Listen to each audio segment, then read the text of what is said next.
Alex Storako joins the show to break down the end of the streak and what's next for the Oklahoma Sooners softball program coming up on today's episode of Locked On Sooners. You are Locked On Sooners, your daily podcast on the Oklahoma Sooners, part of the Locked On Podcast Network, your team every day.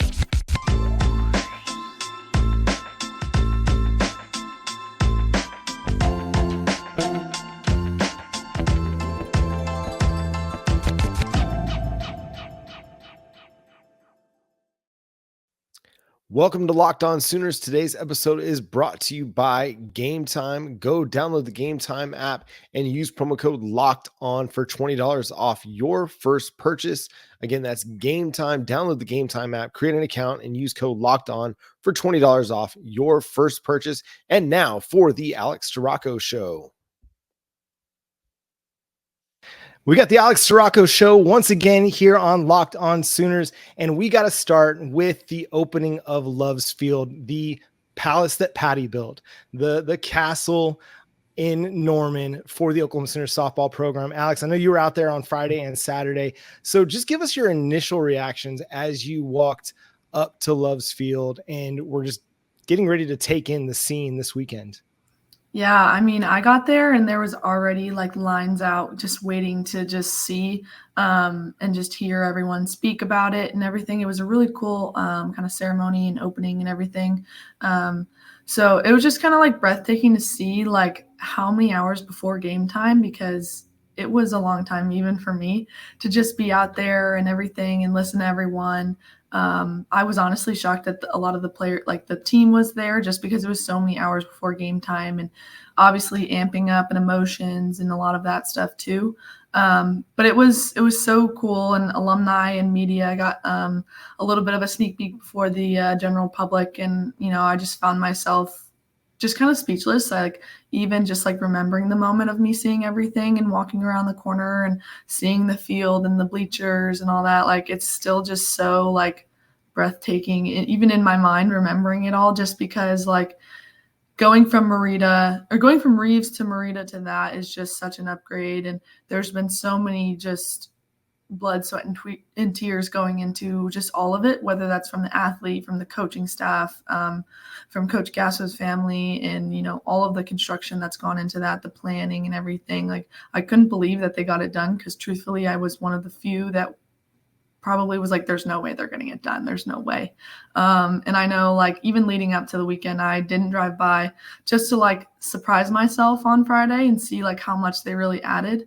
But it was really so cool. And just to see like little touches around the stadium, and when the general public got let in, and just to see like just their faces, seeing everything too was really cool. And so I was just really excited, and it took a lot of energy out of me on Friday. Like I can only imagine having to play with all of that too. So I mean, I highly recommend even just driving by and trying to go see a game, because it is just seriously one of a kind. What was your reaction when you first walked in? We talked last week about this probably going to have some wow factor to it. What was sort of the initial reaction to Love's Field?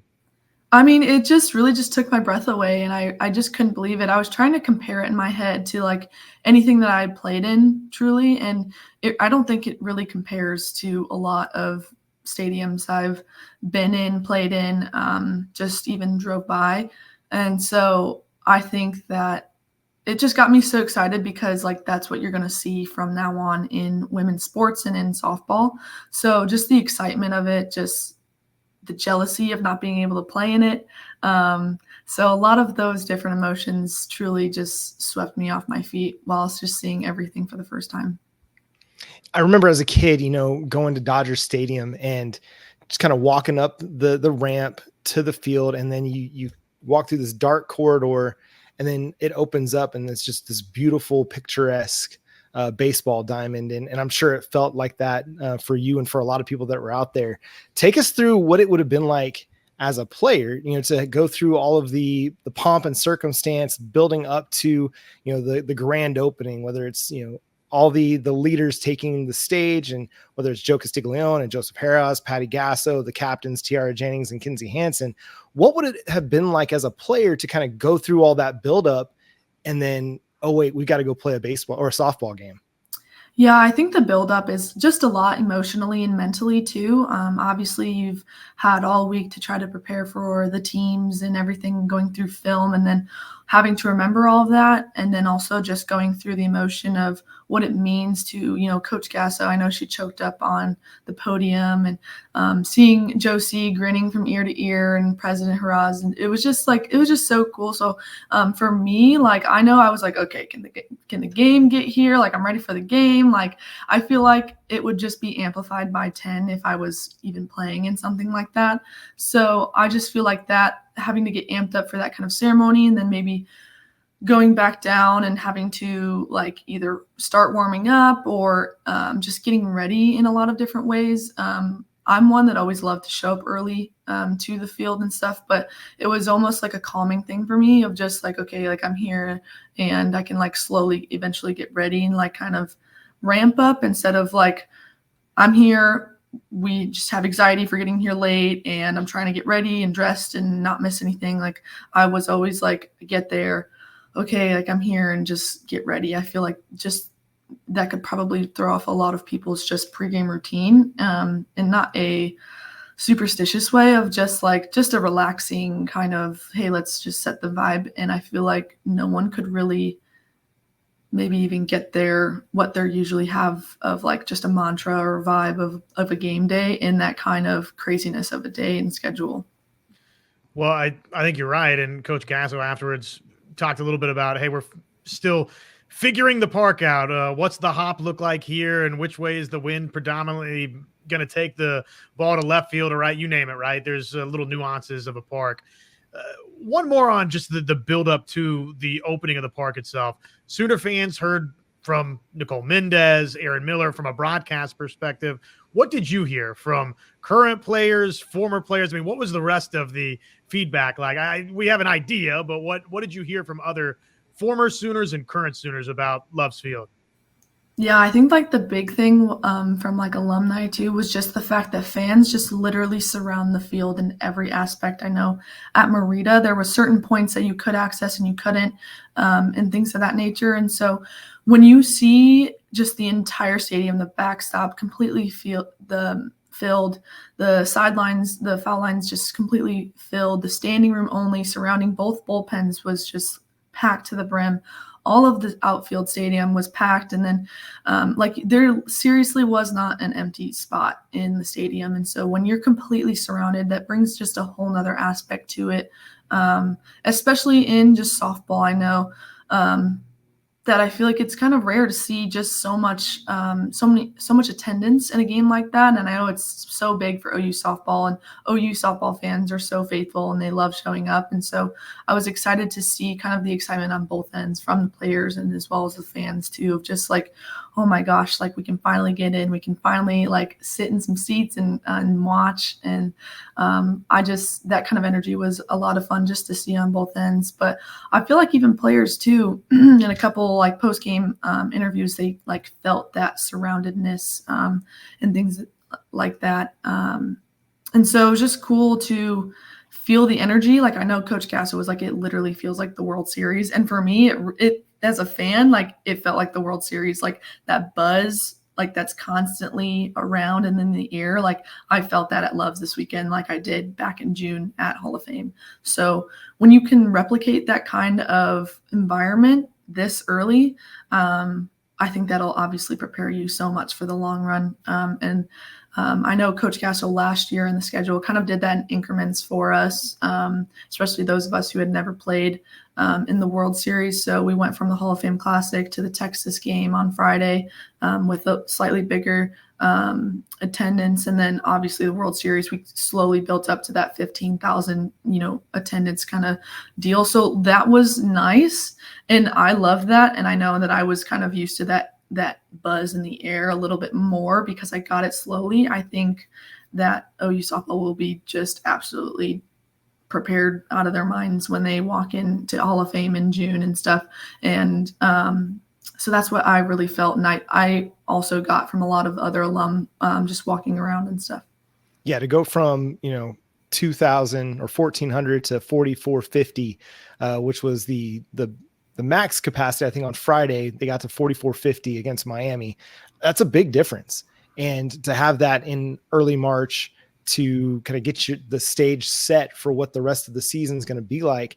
I mean, that's a big step up in attendance, not just for a regular season March game for a lot of the team, but your freshmen who, maybe played in front of a couple hundred people, in their high school days, whether it was at, club or high school.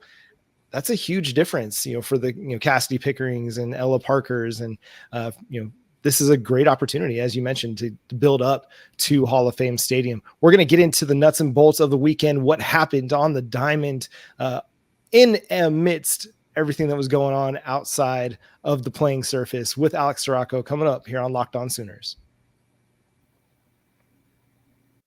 You shouldn't have to worry when you buy tickets to your next big event. Game Time is the fast and easy way to buy tickets for all the sports, music, comedy, and theater events near you.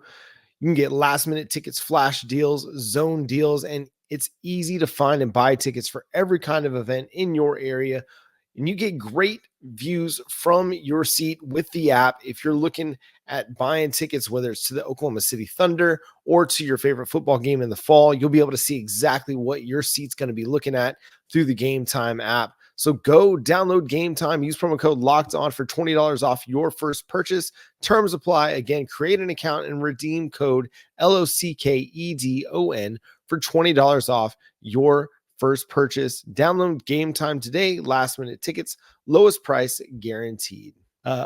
In amidst everything that was going on outside of the playing surface with Alex Storako coming up here on Locked On Sooners.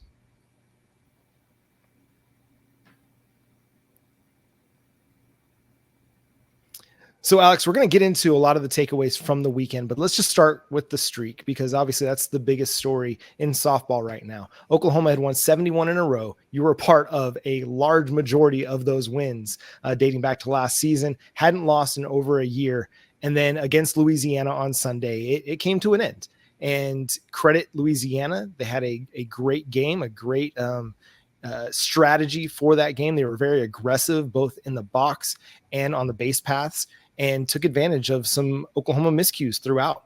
But just kind of give us your thoughts on just the streak coming to an end, and maybe even encapsulate or wrap up just what it means to have been a part of that streak and for Oklahoma. I mean, I'm very proud of what they accomplished and what you all accomplished during that. It's incredible. It's an incredible feat.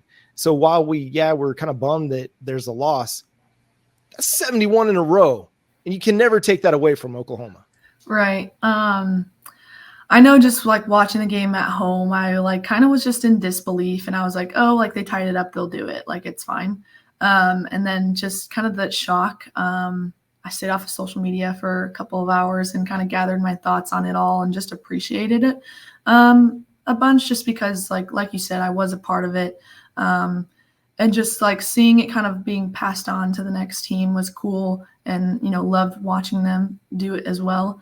But I don't think anyone really understands the difficulty of doing something like that, especially in softball, and just a game of failure. I know I noted that on Twitter afterwards as well. And people were like, oh, what do you mean game of failure? But when you have a game that people consider amazing hitters hitting 300, and that's failing 7 out of 10 times, that's a game of failure. And you have to bounce back from that kind of situation a lot more than probably any other sport.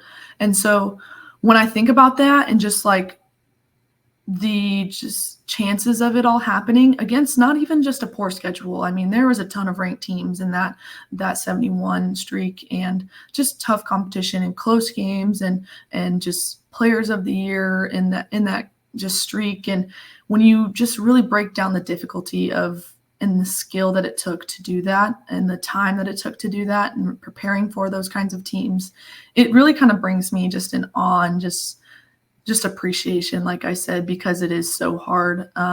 And that's what I love about softball too, is in a game like this, you really have it down to the last strike. And I know the Sooners have been on the positive side of that as well. But then also now we're on the opposite side of it. And so I just can't, it's kind of just breathtaking too, because something that I don't think will ever be touched in a long, long time.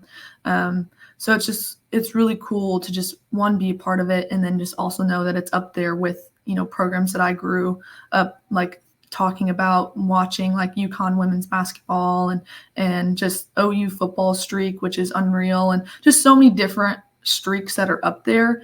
To be considered on the roster of one of them now is really, really just cool, and I never expected it when I signed up for this whole thing. So it's just so cool, and it frustrates me when people get frustrated about it, because you don't know what athletes are seeing on what you're saying on social media, or they're already kicking themselves about certain miscues. And I know Oklahoma had a lot of uncharacteristic mistakes, and so but then in the grand scheme of things too, like you said, we hadn't lost in over a year. And I know that when we lost after Baylor, we really had just kind of a comeback, obviously, after that, because we started the whole thing again. And just being able to really look in the mirror and grow back just stronger. I'm really excited to see how the team does after this, and just kind of regroups themselves, and, needing a little bit kick in the butt after it all too. Put on, Alex, your Patty Gasso hat for just a moment.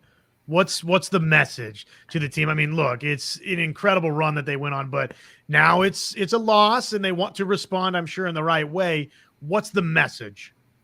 I think Coach Gasso even touched on it in the post-game presser of just like getting your rest. I know consciously the streak is not talked about in the locker room and in your mind, but it is seen a lot in social media headlines and stuff, even after the game. So I feel like the release of pressure is going to help a ton. And I know coach is going to want the girls kind of be able to soak in that a little bit of, we're good. Like, it's just going to have to just wash all out. And so I feel like that's a big step that'll be made, instead of like kind of walking into a box with like holding your breath with like, okay, we don't talk about it, but I do know it's there. I think that's a big thing. As well as I feel like too, like Coach Gasso takes a lot of defensive pride, and I feel like that'll kind of be just hammered into this week. And base running was a thing this weekend, and that's just so uncharacteristic as well. But then also knowing that offensively too, people might say we've been struggling or anything like that. Like, there's so much time and there's so much difference when it comes to scouting a new team, a new pitcher, a new player. And I think also the difference will be is that going into conference play, you have one team to scout for all three games in these next couple of weekends. And that's a huge difference maker within time and just like your memory and just getting situated within like bullpens and practice and hitting, compared to getting ready for 3, 4, 5 teams in a weekend. I know that was very overwhelming for myself, preparing for that kind of stuff. So I think coach this week will be kind of like take a step back and kind of realize this is a game you've played your entire life. Don't overcomplicate it, and don't put more pressure because you like of the loss, and just being able to kind of soak in that just relief of not having, a streak being talked about. Because I do think that I'm sure it was mounting because, like I said, it wasn't a conscious conversation, but it was known that there was one. Truly, I never kept up in the number of what it was. I just knew that, we were winning a lot. And so I think that's just a big thing. And coach, I always really appreciated her, like, being connected with us as players and being young and who we are of like, you're human too. Take a step back and, go to the grocery store, or go take your dog for a walk and kind of get your mind away from it. And then we can come back to this space on Tuesday when we come back to practice. Yeah, it's good to be able to step back and remember, hey, we like this game. We're pretty good at this game. Mm-hmm. And a loss, no matter how that loss went, doesn't define who you are as a person, who you are as a position group, who you are as a team. Because again, the incredible run that you went on. I mean, that was pretty amazing. And it was, a 1 in a million type of streak that Oklahoma softball went on. So what does it do then for this team, going forward? They've got that behind them. They don't have to worry about anybody asking the question about it. They don't have to subconsciously or consciously think about it.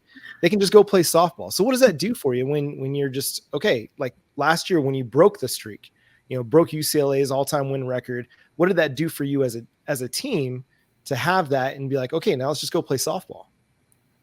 Yeah, I feel like it just, like I said, takes a load off of your shoulders, and you're able to breathe and know that you're not trying to break anything. You're just trying to play.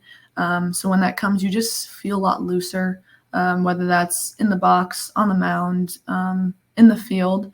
So I think that's just going to help release the magnifying glass on the details. And I feel like that's where it got to. It was so microscopic with the details at a point because of how highly OU softball is considered. And there's a different just level of greatness when you come to comparing to the rest of the country.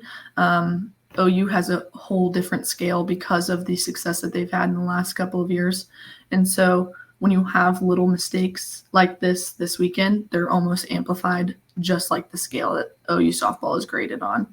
So I feel like just being able to release and relax and just enjoy the softball part, and I get to play with Oklahoma across my chest and just have fun. I think that's a really big thing that will be kind of showed going into conference. It's a credit to Oklahoma and what the program has been. Oklahoma won 4 out of 5 this past weekend. They did open Love's Field with a winning weekend. So I know the streak, right? It grabs the headlines, but there's other softball games to talk about from this weekend for OU as well. Let's dive into some of the other big takeaways from the weekend that was, and we'll do that next with you on Locked On Sooners. Passion, drive, and patience. What brings home the winning trophy is also what keeps your ride or die alive.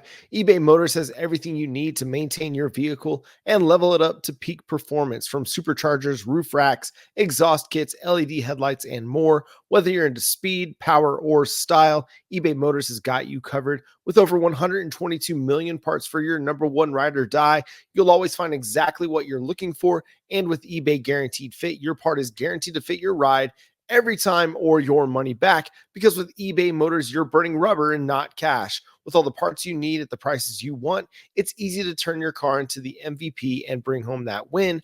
Keep your ride or die alive at ebaymotors.com. Eligible items only. Exclusions apply. eBay Guaranteed Fit only available to U.S. customers.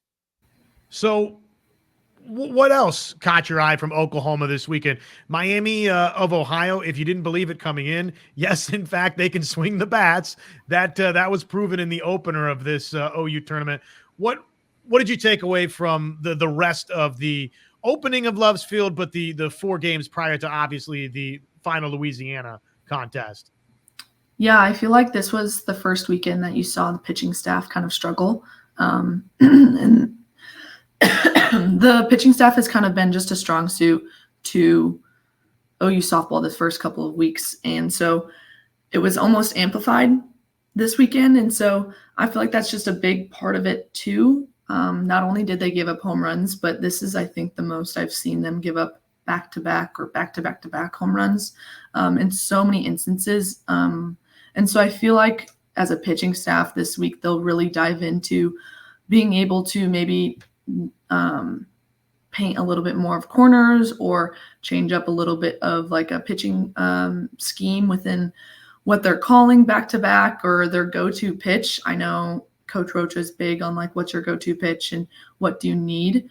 And sometimes that pitch is just not working that day or that weekend. And so kind of being able to rely on not only maybe that go-to pitch, but another one just in case. And so I think that's a big thing, and just being able to rebound after giving up a single home run and changing it up, whether that's adding a difference of speed or just eye level in a lot of different ways too. And so sometimes after a big home run, it's okay to maybe paint one at the eyes instead of, just trying to get ahead and going for a strike. And just being okay with that kind of mindset. Because I feel like that's another big part is, we're trained so much as pitchers to throw strikes, but it's like a meaningful ball in the count is also very telling and can go a different way as well. So I feel like that's just another big step that the pitching staff will have to take. And I feel like after this weekend, it'll be very emphasized.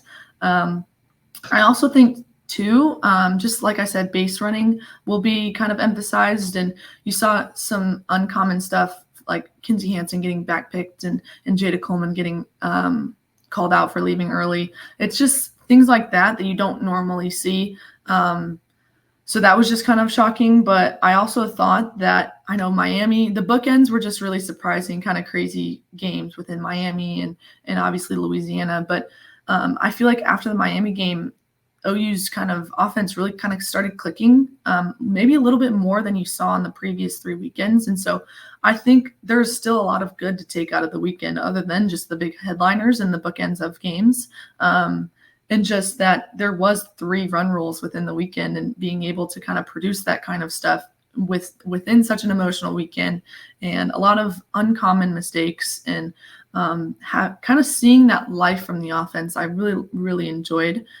So that was a big part that I really liked seeing out of OU softball this weekend too.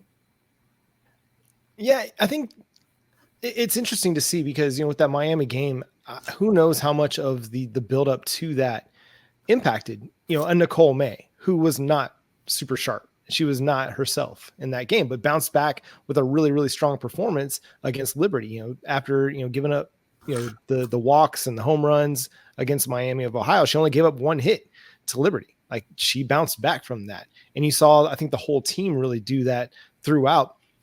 How much do you think maybe just the buzz that was in the air might have impacted just the aggressive nature and people just wanting to get out there and make a play, whether it was Kinsey or Jada or the pitchers, maybe overthrowing a little bit because there was such a buzz in the air? Yeah, I don't know if that has much of a play into it because they're used to that buzz in the air. I mean, these are veterans on the team that you're seeing making these kinds of mistakes. So it's not like it's nothing new to them. So I honestly wouldn't put it to that. And even like you said, talking about Nicole May, even in that Miami game, she had 2 hits given up, which were the home runs, and then 5 walks, and one of those walks scored on the home run. So if you really kind of take those 2 home runs out of there, she has no other hits, and those 4 walks did not score. So I still think, even though people get shaky with talking about Nicole May in the Miami game, she really kind of still was kind of just ice within all, in between the lines. I know she showed a lot of frustration out on the mound, which is uncharacteristic of her. And if you kind of go back and look at the umpire settings of Miami game and the Louisiana game, the same umpire was behind the plate. And I know I'm a little bit biased towards the pitchers, but it really did feel like it changed a lot of momentum within the calls that he was giving to one team versus the other. And I was down the third base line. So like I said, I'm going to favor maybe my team and my pitchers a little bit more. But I know I always look at Kinsey because she gives signs to Coach Rocha. And so I know within those signs, I'm like, okay, that's actually a strike. And so why is, Nicole not getting that? But, the Miami pitcher was getting a lot of strikes on the OU hitters. And I was like, I was voicing my opinion, obviously, at the umpire because I was allowed to, being in the stands a little bit more. But I also think, I'm not blaming the umpire because that would go against everything that I've been taught in the last 5 years. And so, but I do think that was a little bit of a factor too, especially when you see Nicole May mumbling some words on the mound when she usually doesn't. I know her and I both had to be very big practicers of putting our gloves over our mouths. So I do want to note that within all of it as well, because you see, Nicole May is just not someone who kind of fluctuates like that. And so I do think, just the energy change and just, like I said, not having that comfortability of a routine before a game like usual. But if you literally look between the lines of Nicole May's start within Miami of Ohio, you take away the home runs and she's throwing a no-hitter. So it's just two simple mistakes that maybe go a little different. I know Carly Keeney kind of struggled on the weekend and was a little bit of a game changer. But I think also all in all, I don't think the Sooners deserve to win that game on Sunday. And I was kind of obviously bummed, but excited to see how they rebound from that and just kind of light a fire under themselves. Well, we've talked to Alex about all the different options that Patty Gasso has: arms, bats, defensive alignments. The lineup has at times been a little bit of a revolving door and some changes here and there. What do you make of that? And would you like to see things be a little bit more concrete, or how do you feel the lineup and the way that Coach Gasso's employing it is evolving? What do you think about it? I mean, I even talked about it, I think, starting this show with you guys about how many I don't think even last year there was a replicated lineup, which I think is just honestly so cool because it just is a huge testament to the bench players and who we're bringing in for subs and all that kinds of things. But I do think the craziest kind of switch up is Boone and Jada. I think those two, when you are mixing that up, I feel like if you were to concrete that and mix up everything else, everything's fine. I feel like, and I know maybe coach is trying to give Jada a different look. And Boone has been hot on the plate at the plate and just kind of putting her maybe in a situation where she could, have a scoring position and that kind of just set up.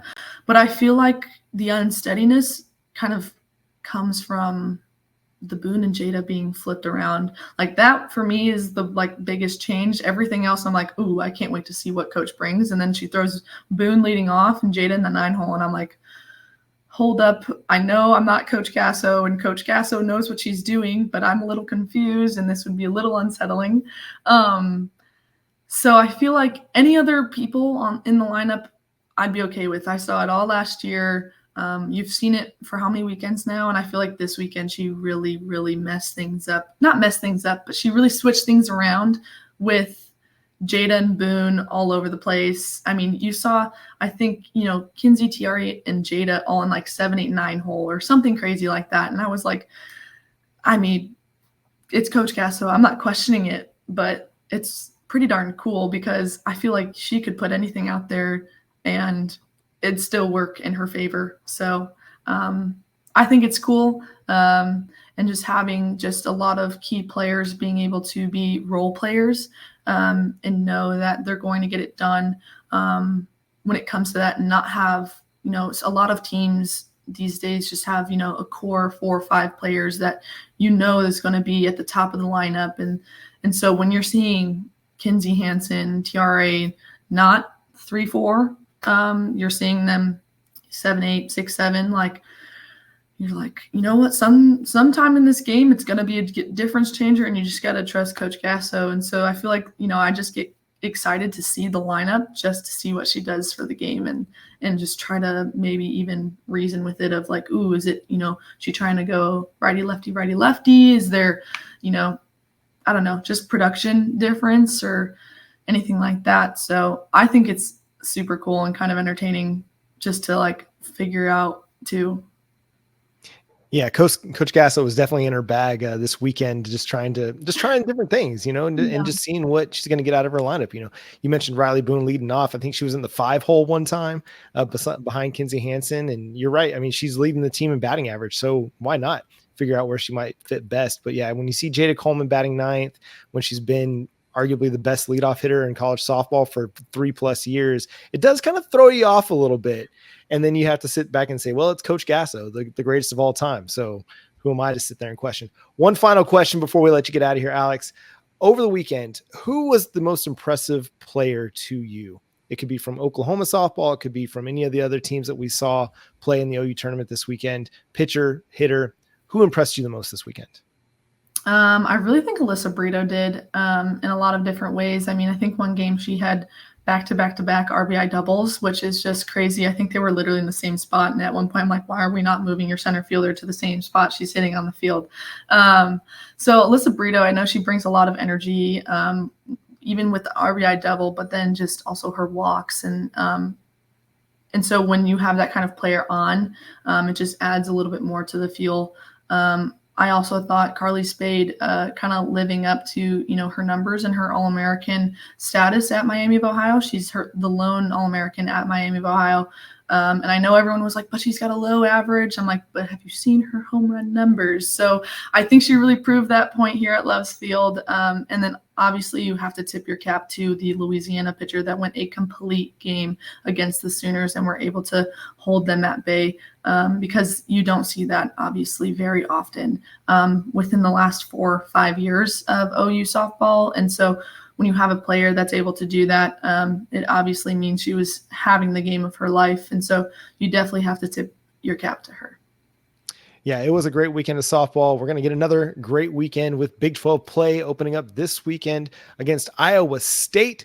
We'll be back next week with Alex to chop it all up and see what else is going on around the country. The Oklahoma Sooners, again, splitting the number 1 spot in the rankings with the Texas Longhorns. And that's going to do it for today's episode of Locked On Sooners. Subscribe to the show wherever you get your podcasts, on YouTube, Spotify, Amazon Prime, wherever you listen to podcasts, you got Locked On Sooners. Follow Alex on Twitter at Alex Storako. Also, go check out her merch store, alexstorako.com. Follow Josh on Twitter at JoshOnRef, myself at John9Williams. But until next time, she's Alex, he's Josh, I'm John. Boomer.